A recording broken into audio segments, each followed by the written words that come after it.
So I'd like to give you instructions on setting up and sharing a Google document with your team lead. So you'll notice that I'm logged into Google as John Tarleton, and all I need to do to set up my Google document is to click on Drive up here at the top of the screen.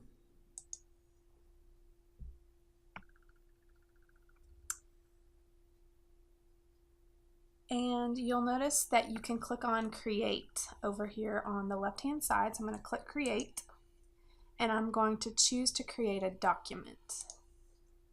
And you'll see that's going to open up a new window of an untitled document.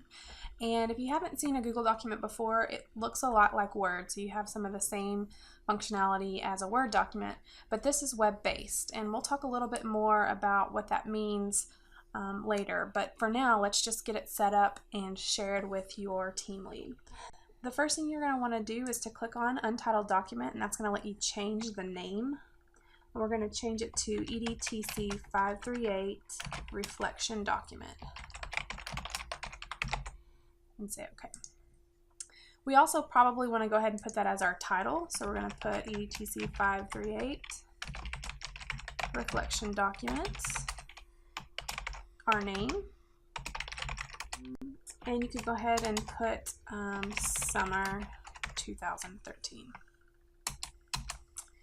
Okay, next in our instructions it says to go ahead and set up the structure of the document. So we're going to go ahead and add headings for each of the weekly reflections.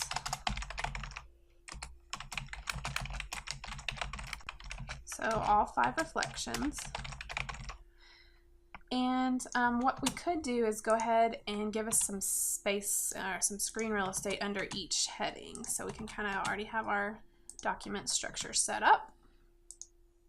And if we really wanted to get fancy, we could add a line, insert horizontal line in between each of our reflections, just to keep it nice and clean.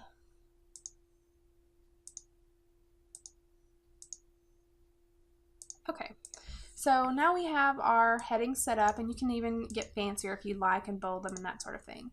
But here is the area in which you're going to type out your week 1 reflection, and you'll have instructions for doing that later. But for now, you've got the structure of the document set up, but the next step is to share that with your team lead. And so in order to do that, you're going to click over here on the upper right hand corner. You're going to click on Share. And you'll notice that you're the only person that has access to the document. You're the owner because you created it. You have received an email from your team lead with his or her Gmail address, and that's what you're going to type in under Add People here at the bottom.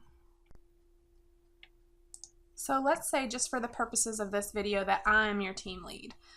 You could type in my Gmail address. But again, it's going to be specific to whichever team lead you're assigned to for the course. Okay, and once you've typed in your team lead's Gmail address, you're going to click Share and Save. And you'll notice now that person is listed as an editor. And then you just click Done. And so now you and your team lead can work on this document together. So you will write out your week 1 reflection, and you'll have instructions for doing that in a little while. And your team lead is going to come in and add comments and insights to your reflection. Alright, so you've set up the structure and you've shared the document with your team lead, and you're going to come back to this same document when you're ready to start your week 1 reflection. And you'll notice you can close out of this browser window, and you'll notice when you're in your Google Drive, your document is going to be shown right here in your My Drive area. So you'll be able to get to it later on.